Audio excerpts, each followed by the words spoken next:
But what is this superpower? How is this superpower? Cannot be explained.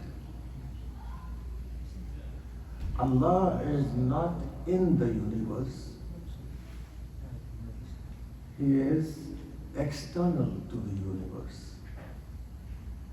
We can only recognize those things which we see.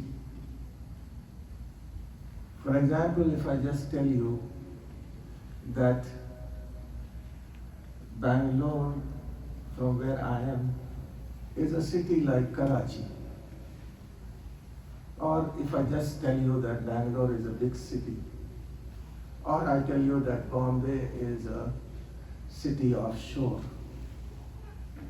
You are going to imagine this city, Bombay or Mumbai, with another city which is already in your brain, already in your imagination. So you are going to say maybe it is like Karachi because you have seen Karachi. So the human mind is such that it always recognizes anything else through something. And there is nothing like Allah. Laisa kamislihi shay. So how can we recognize Him when there is nothing through which we can recognize Him? That's why many of the philosophers say that if you ask an ant, how is your God? Then the ant is going to, because Allah is powerful and almighty, so the ant is going to describe Allah in its own features, that Allah is going to be like this, a big ant, for example. Similarly, the human being, if you just tell him, just explain to me, describe to me what is Allah, he is going to just say that he is a human being with much more superpowers. He is going to give the shape of the human being, and that's what the idol worshippers do. Or they may have an animal picture. So they make pictures of Allah according to what they already have seen in the world. But Allah has already said that there is no example of Him in this world. He is external to the world. And the world itself and the universe itself is His creation. And the creation of Allah is so great that from this creation itself we come to conclude about the sifat of Allah, the attributes of Allah. That's why Rasulullah sallallahu alaihi wasallam do not discuss anything about Him, about His person, what He is, how He is. No, don't discuss about His. Discuss about His sifat, His attributes, what a creator He is, how latif He is, how delicate He has created some of His creation, how hakim He is. You can see His wisdom through His creation. And you can see the other sifat of Allah in His creation. Beauty of Allah is there in the creation. The highest thing which you can even imagine in your brain, which according to Imam Ali alayhi salam says, law يبلغ مدحته القائلون. You even cannot praise Allah. The speakers cannot praise Allah for His creation and what He is. You can praise anyone only when you know Him completely, but no speaker has the power. Imam Ali alayhi salam is saying that, and no speaker has the power. La yablughu midhatahu al-qailun. The praise of the speakers will never reach Him. So I'm talking about just Allah. And on the other hand, if I tell you, the speakers cannot even reach the praise of the creation of Allah. And Imam Ali alayhi salatu wasalam says, Nazzaluna anir rububiyyah. Bring us down from rububiyyah, from the Lordship. And then, Qulu fina ma shi'tum. Then say about us whatever you want, yet you are not going to reach our recognition to that place. That's why Rasulullah says, none have recognized Allah but I and Ali, and none has recognized me but Allah and Ali, and none have recognized Ali ibn Abi Talib except me and Allah. Because their place is so high that even if we try our best for the whole life, if we try to praise them, we are not going to praise them to the worth they are, to the value they are.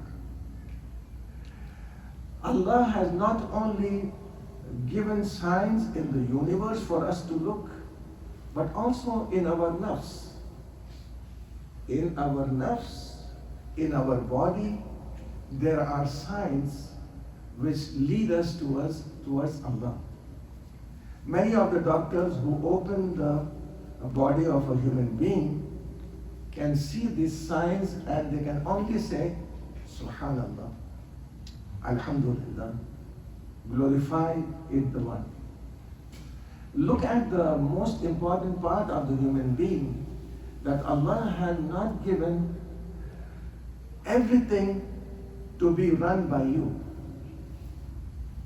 Allah has given you some things to do, but the other things He has kept it in Himself, in His own power. For example, the autoimmune system is not in our hands. The running of the heart, the pumping of the heart is not in our hands. The pumping of the lungs is not in our hands. Just imagine a human being who is told to pump his own oxygen and pump his own blood. The two hands are already full. Now what about the kidneys, and what about the liver, and what about the stomach? So Allah has kept the job of some of the organs on auto, that you don't have to work for it. You have visited the hospitals and you have seen the people on ventilation.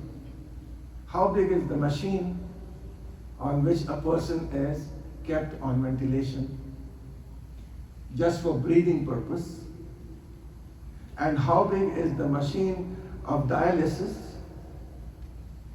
which the small kidneys do for us, and then do the job of the heart and the job of the lungs?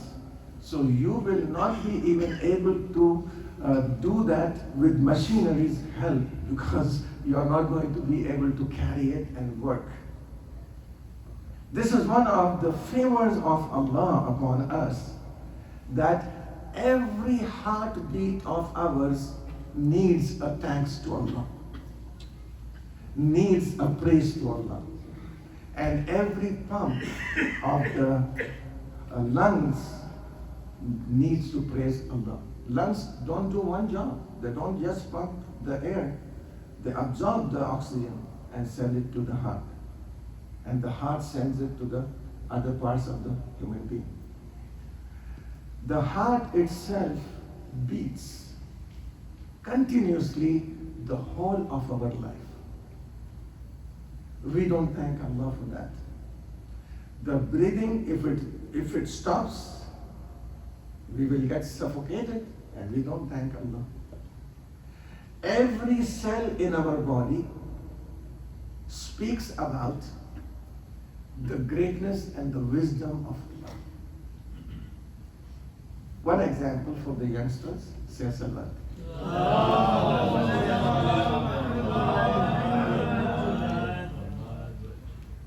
As you know that many of the Mu'mineen, they are they give donations to the centers and they give money to the centers.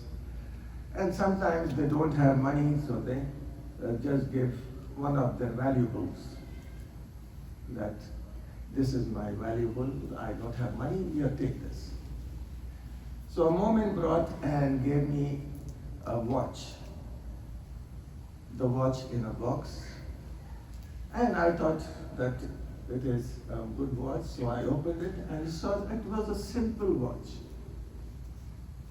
There were many watches better than that watch in the market. So I thought that maybe it is $100 or $200. So I just put it in the drawer, and I forgot about it. After a while, when I was searching for some documents, important documents, I saw the same box. I took it out again. The watch was not attractive. There were many watches like that. So I just looked at it and then said, let us sell this watch. So I Googled it. And when I Googled, the price and the value of that watch was $10,000.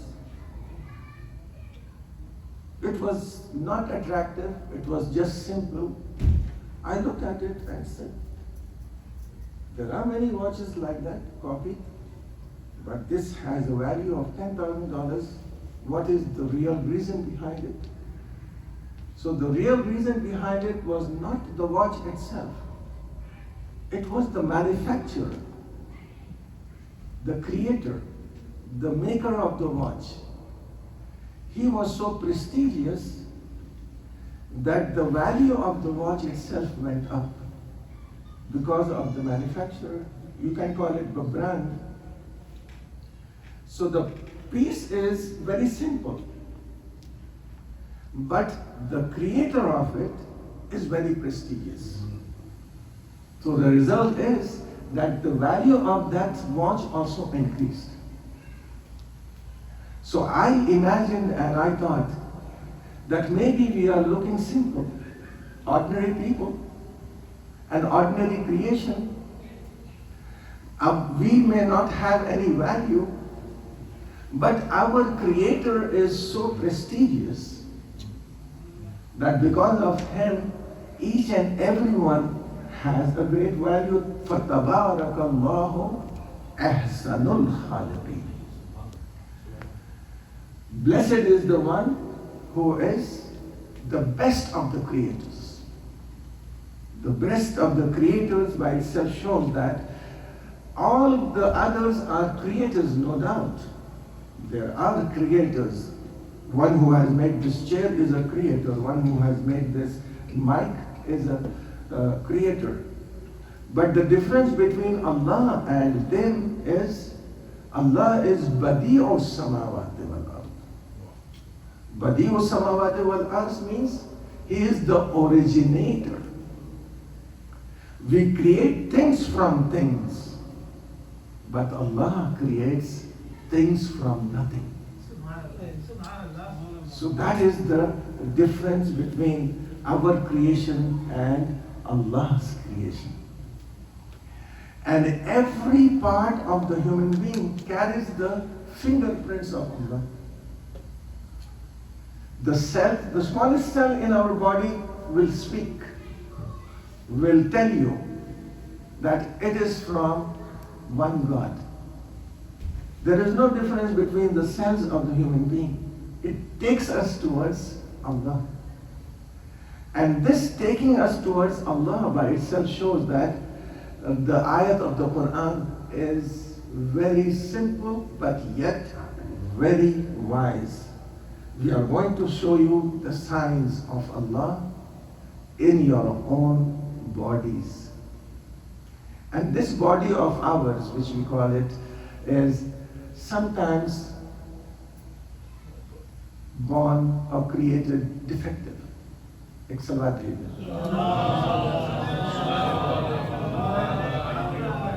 You have seen children who are born with disabilities or with some kind of short,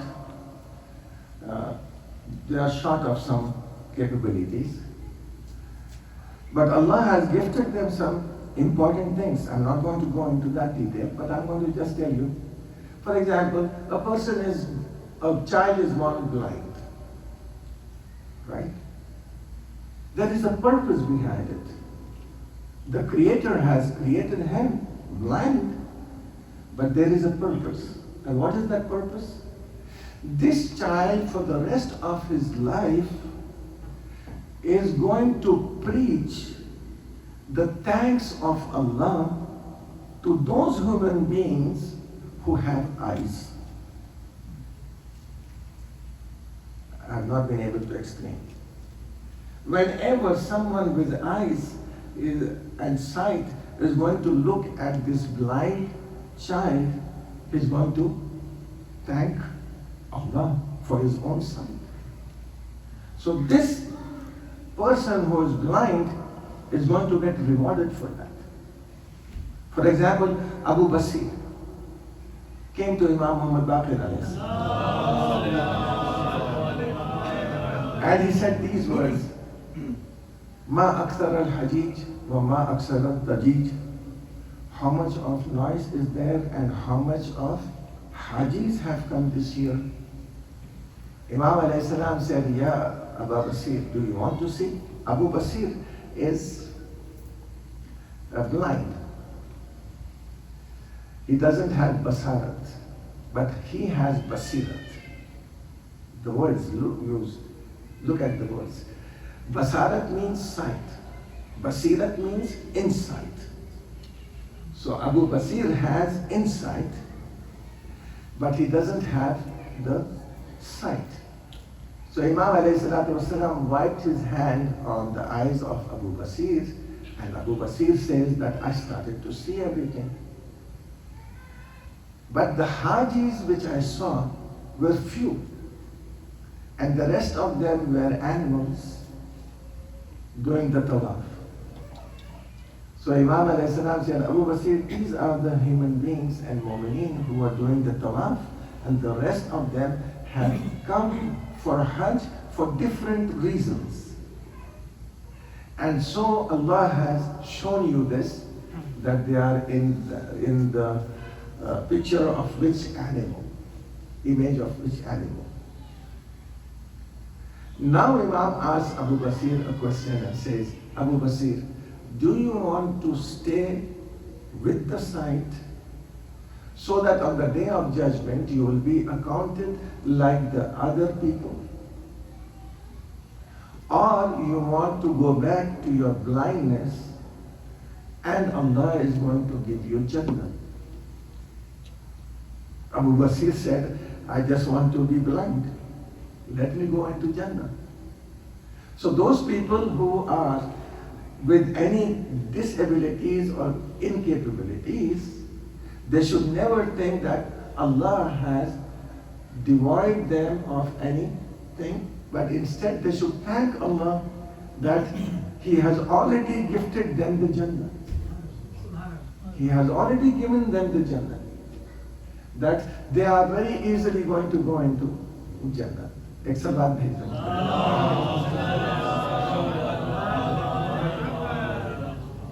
Yes, no doubt.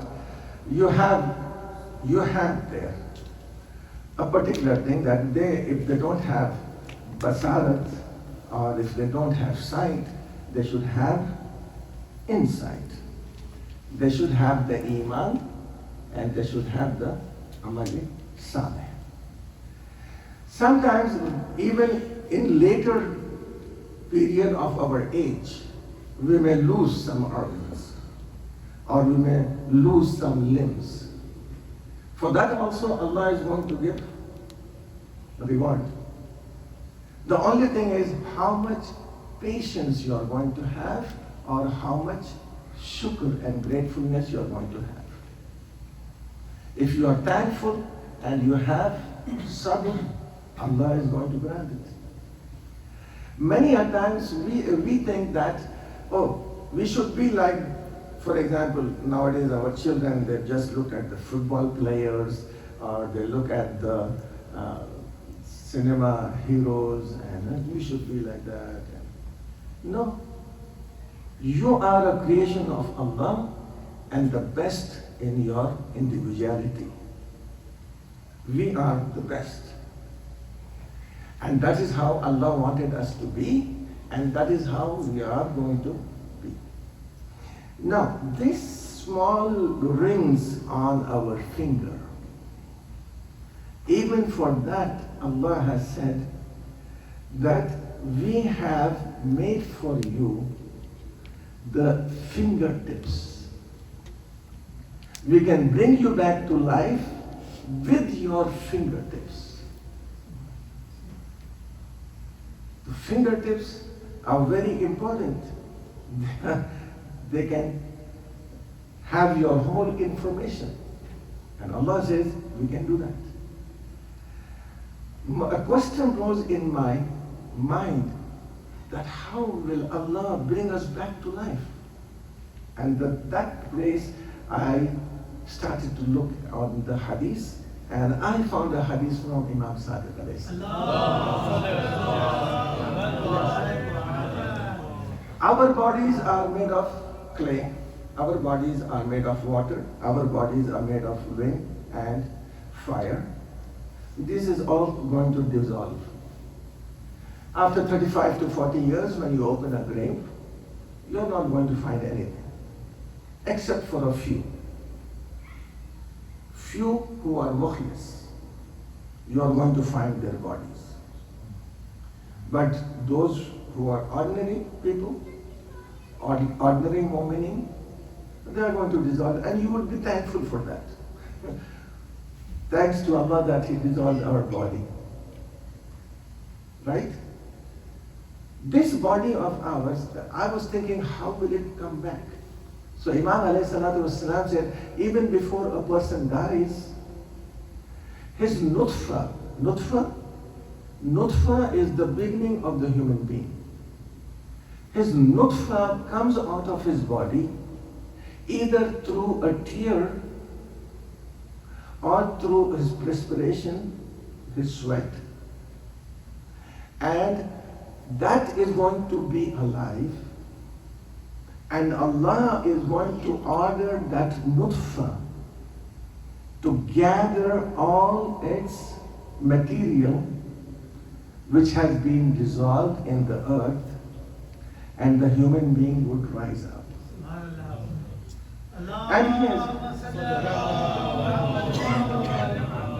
And he has shown us in the history of mankind.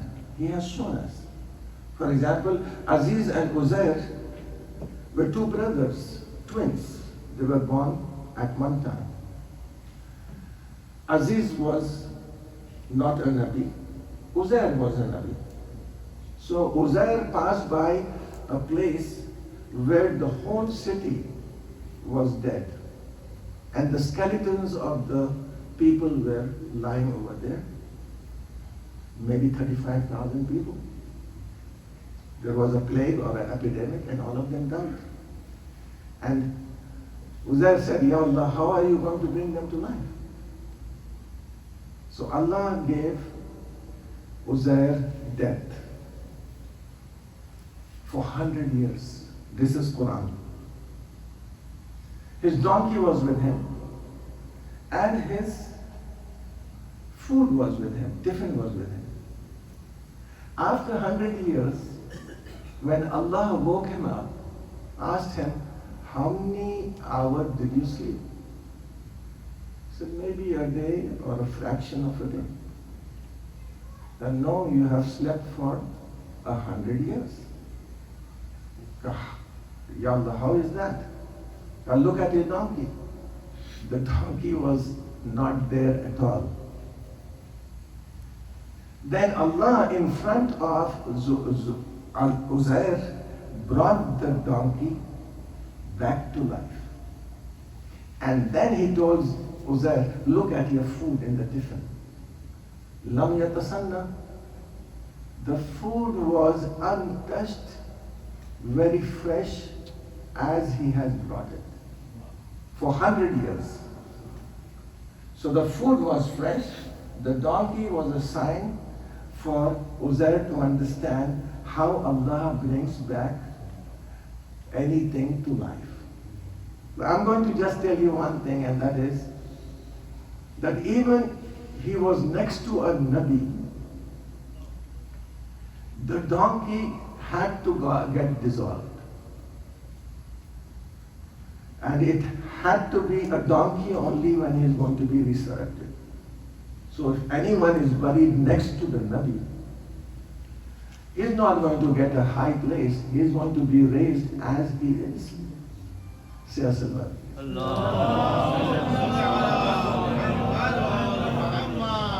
Take our Salawat.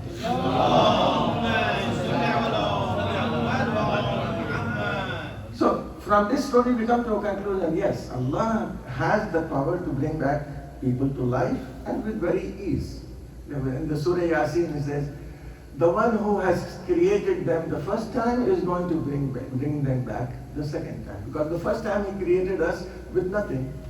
And the second time he is going to at least create us from what we have lost, from what we have got dissolved.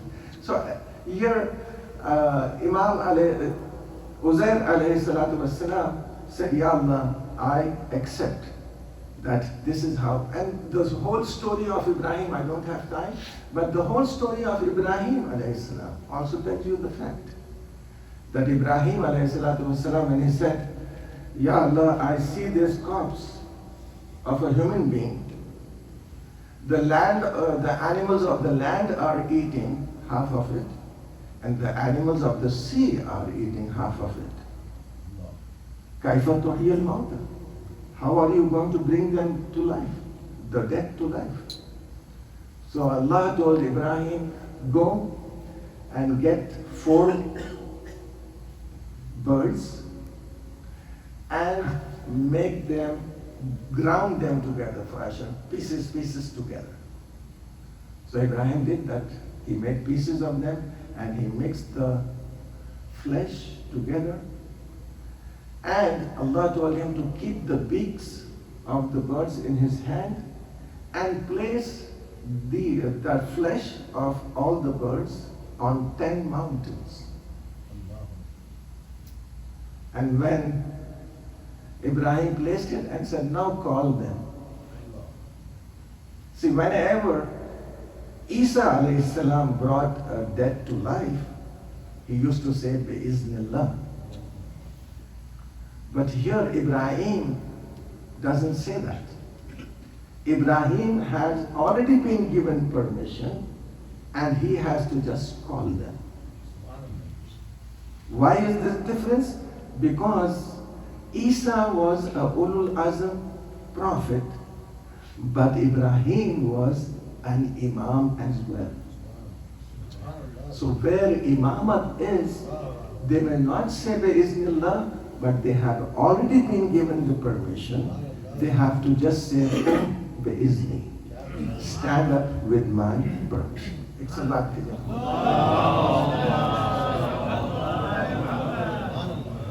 So here, Ibrahim called them by the name, and the flesh of the different birds from different mountains started to move. And they came and they stuck to their particular beak. And after they were complete, they started to move. And Ibrahim led them on the land and they started to graze. Immediately. So Allah shows that even if our flesh and bones get mixed up with something else, Allah has the power to remove it and make a simple human being like Muhammad Jafar.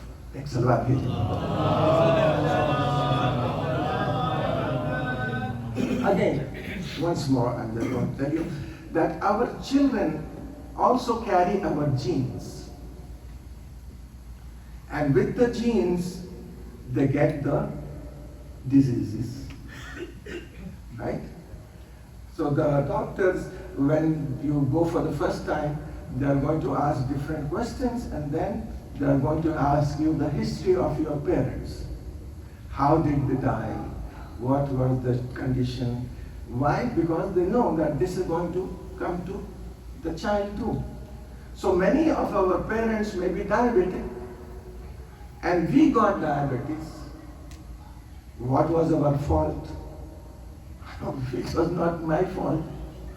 So Allah gives reward for these diseases, which have been transferred to us, but we have not obtained them by ourselves. Similarly, Allah rewards us for those akhlaq and that character which we receive from our parents. That might be bravery, that might be generosity, that might be your iman. So today I'm going to just discuss about two youngsters whose grandfather from the maternal side was Imam Ali alayhi salam.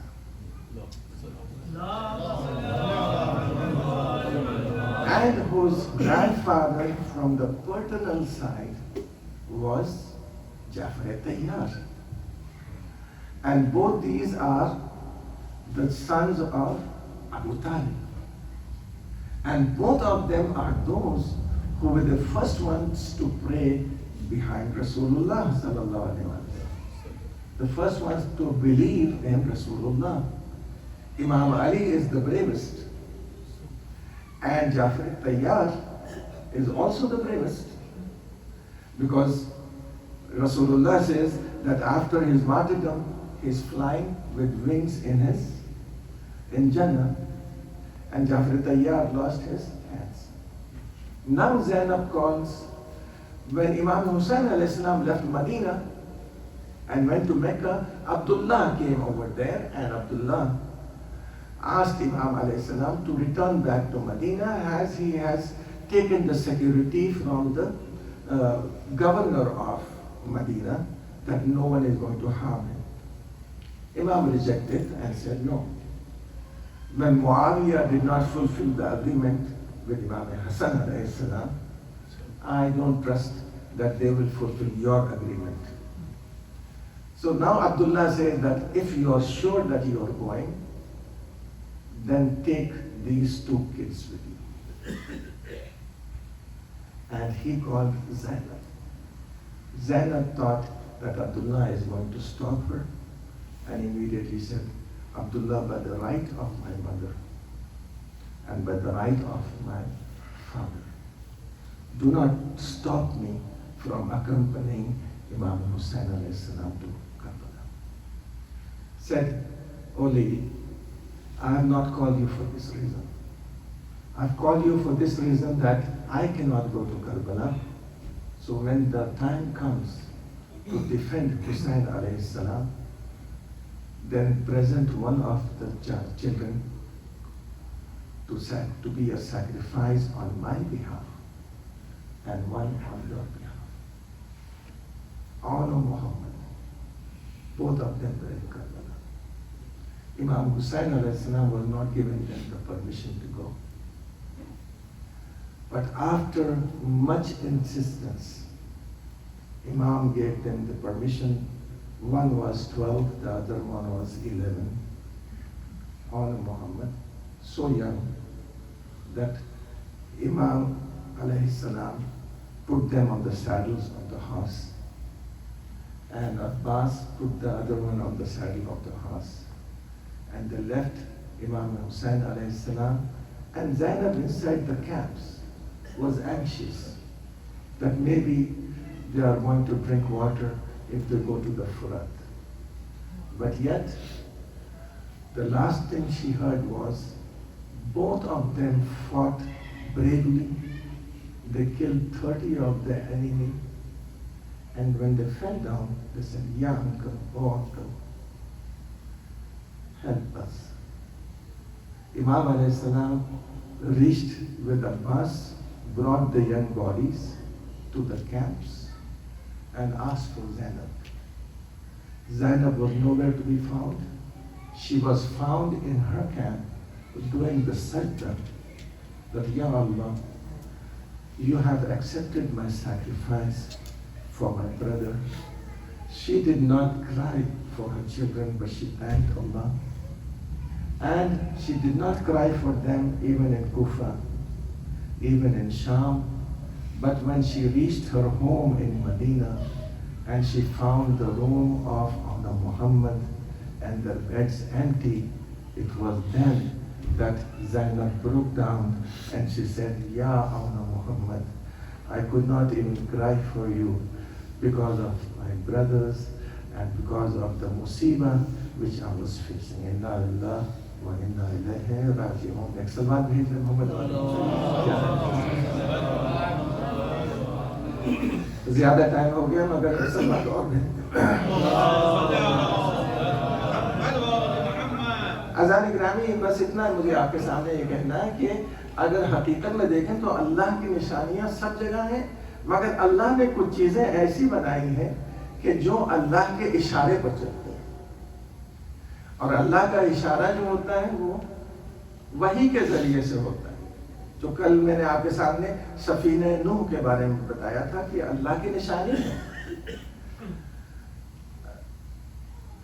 Safina नूह व अस्हाब सफीना आयतुन लिल आलमीन, आलमीन के लिए निशानी है। आज मैं ऐसी मखलूक के बारे में आपको बताऊंगा जिसके बारे में अल्लाह कह रहा है कि ये एक निशानी है उन लोगों के लिए जो फिक्र रखते हैं। ये कौन सी चीज है?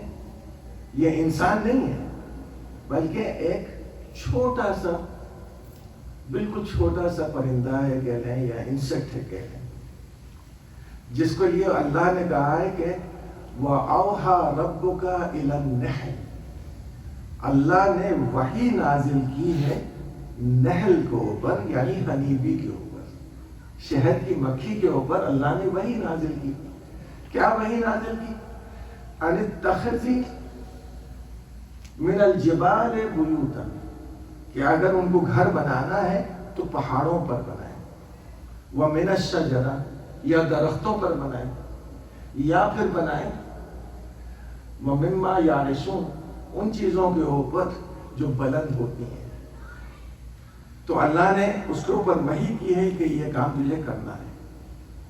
और उसके बाद ये कहा कि अब तुम्हें ये करना है कि सुम्मा कुली मिन कुल्ली समरात, फिर हर फल में से, फूल में से तुम खाओ। और उसके बाद क्या करो? फसलु की सुबुलो रब्बी की ज़ुललन, फिर बहुत ही हम्बलनेस के साथ अल्लाह के बताए हुए रास्ते पर चलो। इसको आप कहते हैं शहद की मक्खी।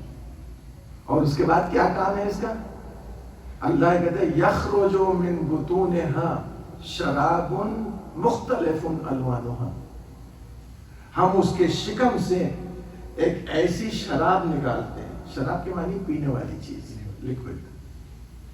तो ऐसी शराब यानी पीने वाली चीज निकालते हैं जिसका रंग मुख्तलिफ होते हैं। एक सफेद भी होता है, मिटियाली भी होता है, ज्यादा ब्राउन भी होता है। तो ये मुख्तलिफ रंग का हमने ये उसके बदन से शराब निकालना, पीने की चीज निकाली। और ये क्या चीज है? शिफाउन लिन्नास, ये लोगों के लिए शिफा है। इन्ना फी ज़ालिका आयतन लायतन लिल मुतफक्किरीन, सोचने वालों के लिए इसमें निशानी है। यानी जिसका मतलब ये है कि कभी आपने देखा है कि किसी के शहद की मक्खी के छत्ते में से जहर निकल आया? नहीं, इसलिए कि वही के इशारे से जो चले उसके अंदर कोई कमी नहीं होती है। वो हमेशा उस रास्ते पर चलता है जो पाको पाकीज़ा होता है, तय्यब व ताहिर होता है। तो यहाँ पर भी आप देखें कि ये मक्खी जो है, हालांकि छोटी सी चीज है, इसको अल्लाह ने इतना दिमाग दिया है कि जब भी कोई चीज खर्च करें आप तो उसमें से वेस्टेज तो होता है। कौन सी चीज है जो वेस्टेज में नहीं जाती है? वेस्टेज तो होता है, मगर अल्लाह ने इसको ایسا ذہن دیا، ایسا انسٹنکٹ دیا ہے کہ تمام شکلوں میں جس شکل میں کم سے کم ویسٹیج ہوتا ہے اس شکل کا اس نے گھر بنایا ہے. اسکوائر بنائیں گے تو ویسٹیج ہوگا، گول بنائیں گے تو ویسٹیج ہوگا، لیکن ہیکساگون جو ہے 6 کونے والا، اس میں کوئی ویسٹیج نہیں ہوتا، کوئی جگہ اس میں الگ سے بھرنے کی ضرورت نہیں ہوتی، وہ سب ایک دوسرے سے ملے ہوئے ہوتے ہیں. اور یہ اس نے بنایا ہے کس سے؟ اپنے ویکس سے بنایا، یعنی مانگا بھی نہیں ہے کسی سے، جو استعمال کر رہا ہے وہ اپنا ہے. تو جو اللہ کے بنائے ہوئے ہوتے ہیں وہ کسی سے مانگتے نہیں ہیں، اور جب مانگتے نہیں ہیں تو خلافت کیسے مانگیں گے؟ ایک صلوات بھیجے محمد والا. تو یہ بالکل ایسی. اچھا دوسری خوبی دیکھیں اس مکھی کی. آپ اپنے گھر میں ایسے کریں کہ ایک جگہ کے اوپر پھول لگا دیں، ٹھیک ہے، اور پورا جو ہے وہ گندا کر دیں، یہاں سے وہاں تک گندگی ڈال دیں، ٹریش ڈال دیں، اور اس مکھی کو، شہد کی مکھی کو چھوڑیں، تو وہ ٹریش کی طرف دیکھے گی بھی نہیں، اس کے اوپر سے گزرتے ہوئے پھول کے پاس جائے گی. اور کیا جیسے امام رسول اللہ نے کہا ہے کہ وہاں پھول پر جائے گی مگر افساد نہیں کرے گی، فساد نہیں کرے گی، اس کو توڑے گی نہیں. یعنی پھول سے اس نے اس کا ایسنس لیا ہے بغیر پھول کو ڈسٹرب کیے ہوئے. اور یہ نہیں کہ صرف وہ لے لیا اس نے، نہیں، اب جب لے لیا ہے اس نے پھول سے کچھ، تو اس کا بدلہ بھی دے رہی ہے. بدلہ کیا دے رہی ہے؟ پھول سے شہد نیکٹر کو لیا اور اس کے بعد بدلہ یہ دیا کہ اس کا پولن لے جا کے دوسری جگہ پر پولینیٹ کیا. یہ بتانے کے لیے اگر احسان بھی ہم لیتے ہیں تو اس کا کئی گنا ہم واپس کرتے ہیں. تمہارے ایک پھول سے لیا ہے، تمہارے 10 پھول ہم نے پولینیٹ کیے ہیں. ایک صلوات بھیجے محمد والا. اب رسول اللہ کیا کہتے ہیں سنیے گا. رسول اللہ کہتے ہیں جو مجھ پر ایک مرتبہ سلام بھیجے گا میں اس کو 100 مرتبہ سلام.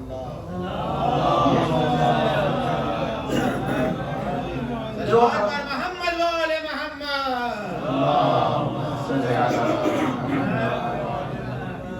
میں 3 رکعت نماز کو آپ 4 رکعت تو پڑھ نہیں سکتے. مغرب کی 3 ہی ہے نا، 3 ہی پڑھیں گے آپ. کاؤنٹ کے حساب سے آپ اس کو بڑھا نہیں سکتے. کیسے بڑھائیں؟ وزن ہی میں بڑھا سکتے ہیں، اور نماز میں کوئی اضافہ بھی نہیں کر سکتے. آپ سورہ بقرہ پڑھ لیں بھائی، کچھ بھی کر لیں، 3 رکعت تو 3 رکعت ہی ہوگی. کپانے والے میں اس میں وزن پیدا کرنا چاہتا ہوں تاکہ روز محشر میزان عمل میں یہ وزنی ہو جائے. تو جواب ملا وزن پیدا کرنے کی ایک ہی چیز ہے، اور وہ ہے صلوات پر محمد والے.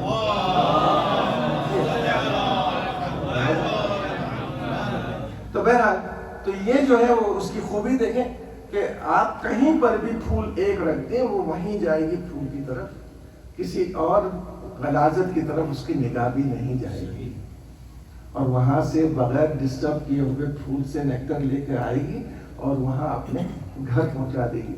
اور گھر جب پہنچائے گی تو ایک مولا علی کیا کہتے ہیں؟ مولا علی یہ کہتے ہیں کہ شہد کی مکھی کی طرح بنو، وہ طیب کھاتی ہے، پاکیزہ کھاتی ہے اور پاکیزہ دیتی ہے.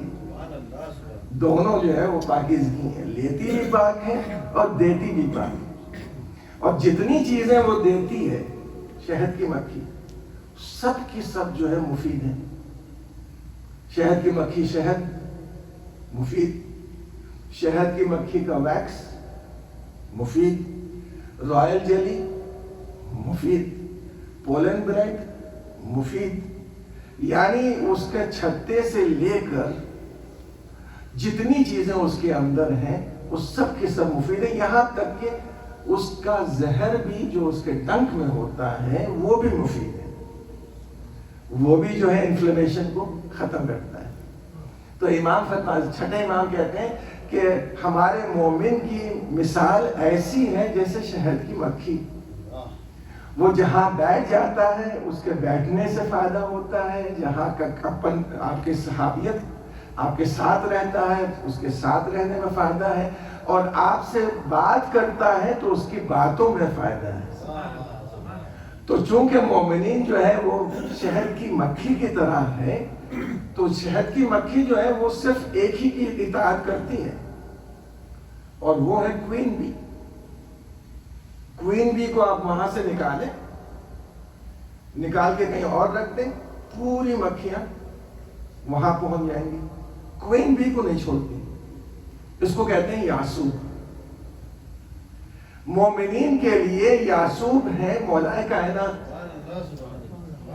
اور جہاں جہاں آپ علی ہوں گے وہاں وہاں مومنین اور شیعہ چلیں گے، اس لیے کہ یاسوب الدین بھی علی ہے، یاسوب الایمان بھی علی ہے، یاسوب المومنین بھی علی ہے۔ ایک سلوات بھیجیں۔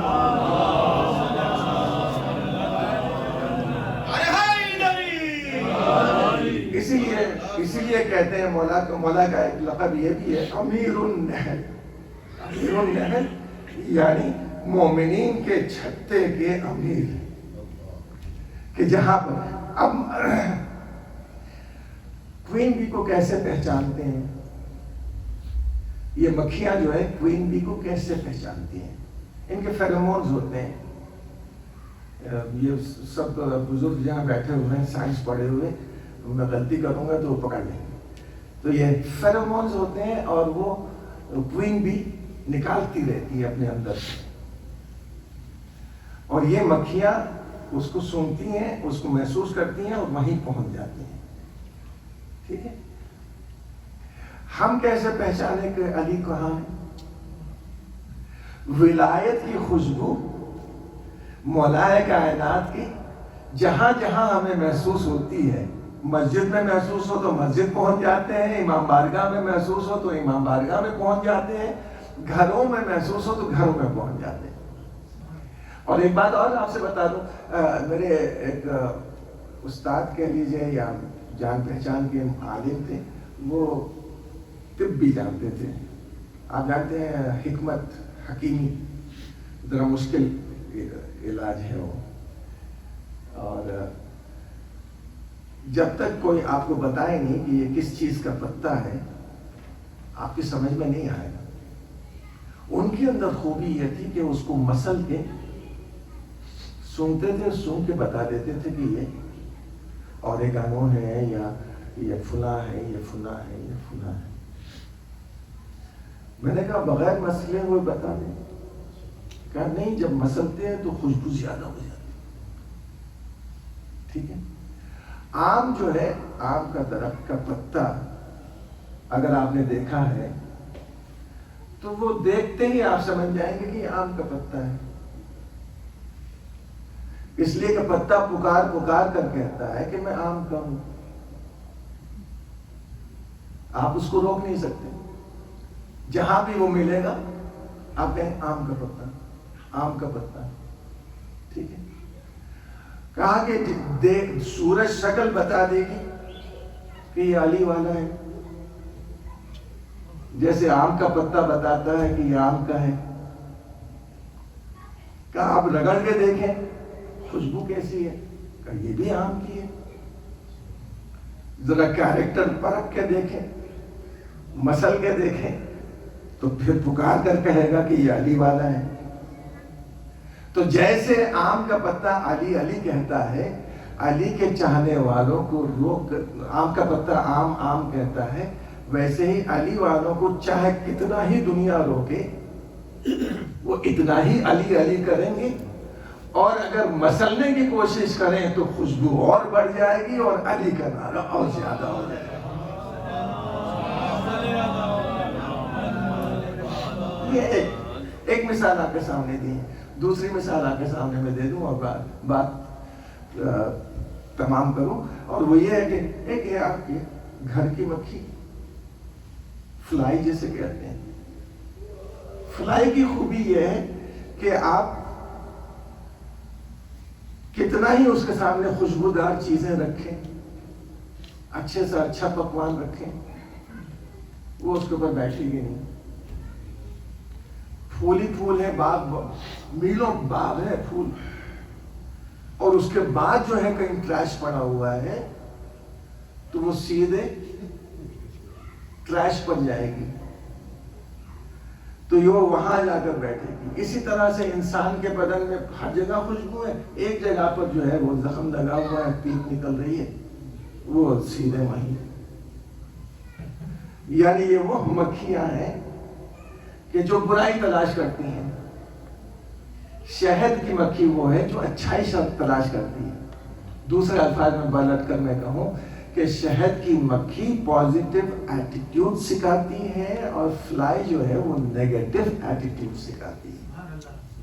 کہ انسان اگر چاہے تو شہد کی مکھی بنے. اس لیے امام نے کہا کہ شہد کی مکھی بنو, تم اور کسی طرح سے نہیں بنو. یہ چھوٹی سی چیز ہے.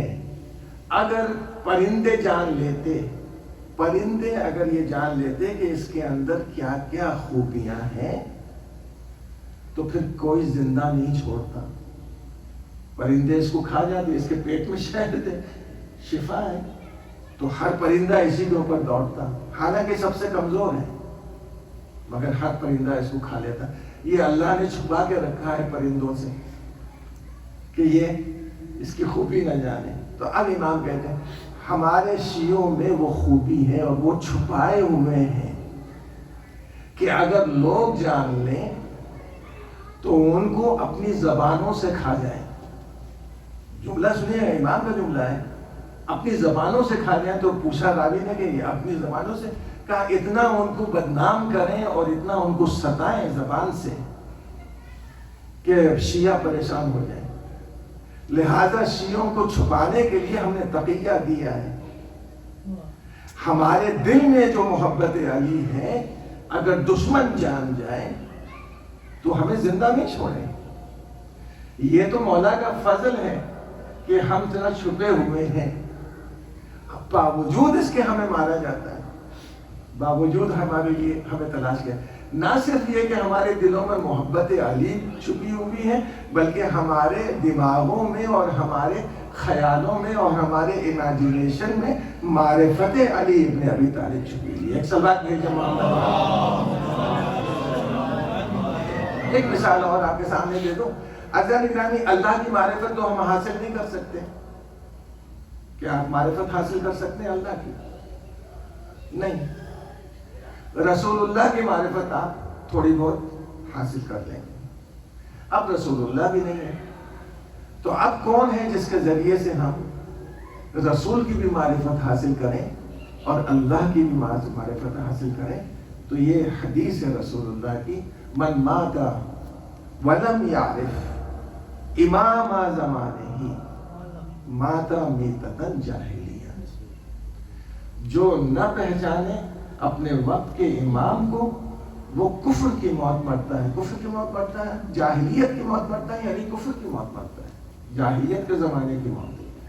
تو ہمارے وقت کا امام جو ہے, نہ صرف یہ کہ اپنی معرفت کرا رہا ہے, بلکہ رسول کی بھی معرفت کرا رہا ہے, اللہ کی بھی معرفت کرا رہا ہے. تو غدیر کے میدان میں من کو تو مولا فہذا علی مولا جو رسول کہہ رہے ہیں, یہ صرف علی کو نہیں پہچانوا رہے ہیں, بلکہ علی کے ذریعے سے اپنے آپ کو بھی پہچانوا رہے ہیں اور خدا کو بھی پہچانوا رہے ہیں.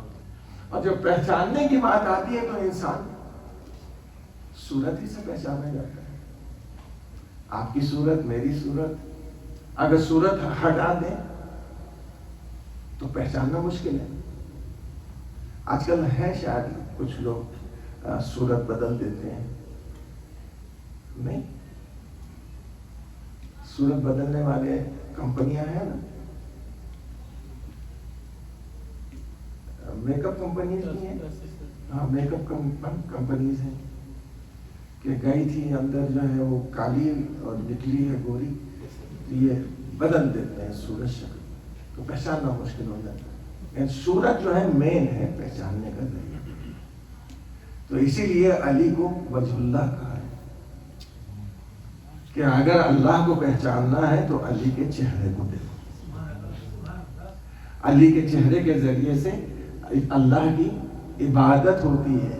یہ بھی دنیا سمجھ لے کہ ہم کبھی نہیں کہتے کہ علی کے چہرے سے، علی کے چہرے پر نگاہ ڈالنے سے النظر الی وجہ علی ابن ابی طالب علی کی عبادت ہوتی ہے. نہیں، چہرہ یہ علی کا ہے، عبادت اللہ کی. تو یہاں پر جو ہے چہرہ اگر ایک جیسا ہو، دو آدمیوں کا ایک جیسا چہرہ، تو آپ کیا کہیں گے کہ یہ تو بالکل ہو بہو وہی ہے.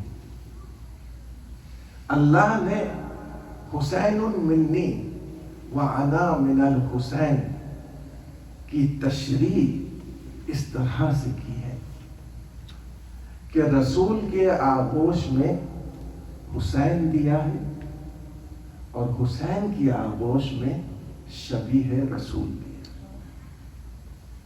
بالکل ہو بہو رسول اللہ. اور یہ حسین کب کہہ رہے ہیں؟ عاشور کے دن کہہ رہے ہیں، اور وہ بھی اللہ کو گواہ بنا کر. اللہم انی اشہدک علی ہؤلاء القوم، پانے والے میں تجھے اس پوری قوم کے اوپر گواہ بنا رہا ہوں. برز الیہم غلام، ان کی طرف ایسا نوجوان جا رہا ہے اشبہ الناس بے رسولک، جو تیرے رسول سے سب سے زیادہ مشابہ ہے. کن کن چیزوں میں؟ خلقا، صورت شکل میں، خلقا، کردار میں، منطقا، بولنے میں. یعنی کوئی چیز چھوڑا ہی نہیں ہے خداوند عالم نے. ایسے لگتا ہے جیسے رسول کو دوبارہ زندگی دے دی ہے. اور اسی لیے خود امام حسین نے کہا، پالنے والے جب بھی ہم تیرے رسول کی زیارت کرنا چاہتے تھے تو علی اکبر کی زیارت کر لیتے.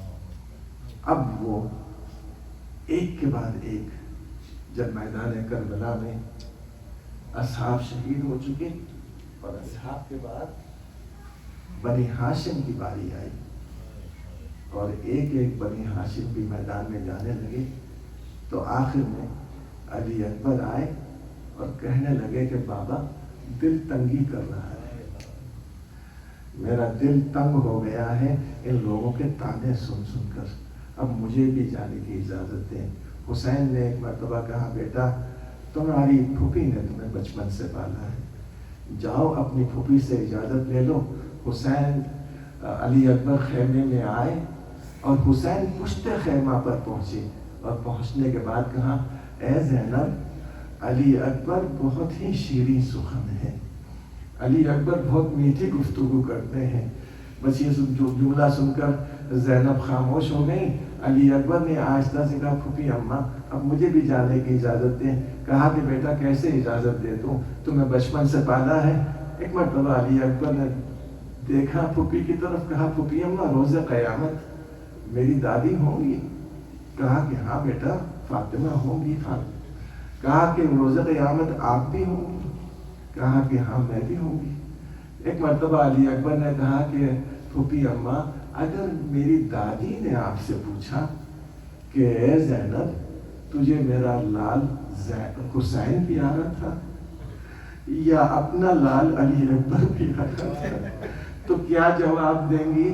بس یہ سننا تھا. زینب نے کہا، جاؤ میرے لال، میں نے اجازت دے دی. راوی حمید یہ بیان کرتا ہے کہ میں دیکھ رہا تھا کہ علی اکبر کے نکلنے میں دیر ہو رہی ہے، تو دیکھا کہ 7 مرتبہ خیمے کا پردہ اٹھا اور 7 مرتبہ گرا. جب میں نے غور سے دیکھا تو کیا دیکھتا ہوں کہ علی اکبر نکلنا چاہتے ہیں تو کبھی بچے لپٹ جاتے ہیں، علی اکبر لپٹنا چاہتے ہیں تو کبھی عورتیں لپٹ جاتی ہیں. آخر میں علی اکبر مسکراتے ہوئے نکلے، بابا کے پاس آئے اور آنے کے بعد کہا، بابا اجازت لے کر آ گیا. کہا کہ بیٹا تمہارے چہرے کی یہ بشاشت بتا رہی ہے کہ تمہیں اجازت مل گئی ہے. بس اتنا کرنا میرے لال, جب میدان میں جانا تو مڑ مڑ کے میری طرف دیکھتے جانا. علی اکبر کو گھوڑے پر سوار کیا. اس کے بعد میں جب چلنے لگے علی اکبر تو باپ پیچھے سے اپنی کمر تھامے ہوئے آہستہ آہستہ چلنے لگا. علی اکبر نے آہٹ محسوس کی, مڑ کر دیکھا کہ جب ضعیف باپ کمر تھامے ہوئے پیچھے پیچھے چلا آ رہا ہے. ایک مرتبہ گھوڑے سے اترے. بابا آپ نے تو جانے کی اجازت دے دی ہے. کہا کہ بیٹا کاش تم بھی صاحب اولاد ہوتے تو تم جانتے کہ باپ کے دل میں بیٹے کے لیے کیا ارمان ہوتے ہیں. جاؤ بیٹا, میں نے تمہیں اللہ کے حوالے کیا, لیکن مڑ مڑ کے دیکھتے جانا. علی اکبر مڑ مڑ کے دیکھ رہے تھے. حسین کو اطمینان تھا. اتنے میں نرم ادا میں علی اکبر آئے, حسین کی آنکھوں سے اوجھل ہوئے. ایک مرتبہ پہلوان آیا کہ حسین علی اکبر کا مقابلہ کرے تو حسین نے دیکھا کہ خیمے کے در سے لیلا ٹکٹکی باندھ کر حسین کی طرف دیکھ رہی ہے. حسین نے ایک مرتبہ کہا ہے ام لیلا جاؤ, میں نے اپنے جد سے سنا ہے کہ ماں کی دعا بیٹے کے حق میں قبول ہوتی ہے. میرے لال علی اکبر کے لیے دعا کرو. ام لیلا خیمے میں آئی, اپنے سر کے بال کھول دیے. ایک مرتبہ مسلح بچھا کر بیویوں سے کہا آؤ میں دعا کرتی ہوں, تم آمین کہنا. دعا کی ہے پالنے والے, اے یعقوب سے یوسف کو ملانے والے, میرے لال علی اکبر کو فتح عطا کر. ادھر ام لیلا نے دعا کی, ادھر علی اکبر فتح یاب ہوئے. چلتے ہوئے مسکراتے ہوئے بابا کے پاس آئے. آنے کے بعد کہا اے بابا اگر 2 قطرے پانی کے مل جاتے تو میں بتاتا کہ بنی ہاشم کے جوان کس طرح سے لڑتے ہیں. بچپن سے لے کر آج تک علی اکبر نے کچھ نہیں مانگا, آخر میں مانگا تو 2 قطرے پانی. حسین نے کلیجے سے لگا لیا, کہا کہ لاؤ بیٹا اپنی زبان میرے منہ میں دے دو. علی اکبر نے جیسے ہی زبان دی فوراً نکال لی اور کہا کہ بابا آپ کی زبان پر تو پیاس کی وجہ سے کانٹے پڑے ہوئے ہیں. حسین نے اپنی انگوٹھی دی اور انگوٹھی دینے کے بعد کہا بیٹا اس کو اپنے منہ میں رکھ لو, تمہارے دادا تمہیں سیراب کریں گے. یہ جملہ سن کر علی اکبر میدان میں آئے. جوان نے لڑنا شروع کیا. ایک مرتبہ ایک ایسی برچی لگی جو پشت سے سینے میں در آئی, برچی ٹکڑے ہو گئی. علی اکبر کے سینے میں سینہ کا پھیلا گیا. بس یہ آواز کا دینا تھا. علی اکبر نے سب سے الگ ہو کر حسین کو سلام کیا, علیکہ منی سلام, اے بابا آپ پر میرا سلام. مطلب یہ ہے کہ بابا وعلیکم السلام کہنے کی ضرورت نہیں ہے, اس لیے کہ آپ اتنے پیاسے ہیں کہ آپ کی زبان سے وعلیکم السلام بھی نہیں نکل سکے گا. علی اکبر ایک مرتبہ گرے. گھوڑے سے گرنے کے بعد جب آواز دے دی تو حسین چلے یہ کہتے ہوئے یا علی یا علی. راوی کہتا ہے کہ 70 جگہ حسین نے ٹھوکر کھائی, 70 جگہ اٹھے, آخر میں علی اکبر کی لاش پر پہنچے. کہا کہ بیٹا یہ تمہارا بابا آ گیا ہے, تمہارے ہاتھ سینے پر کیوں ہے؟ کہا بابا سینے میں سینہ کا پھل در آیا ہے, بہت درد ہو رہا ہے. حسین نے آستین الٹنے کے بعد علی اکبر کے سینے سے سینہ کا پھل نکالا اور جیسے ہی نکالا خون کا فوارہ نکلا. باپ نے اپنے لال کو اٹھا کر سینے سے لگا لیا. لگانے کے بعد کہا یا بنیا علی الدنیا بعدک لفا, اے میرے لال تیرے مرنے کے بعد اس دنیا میں خاک ہے. اٹھانا چاہا مگر لاش زمین پر خط دیتی جا رہی تھی.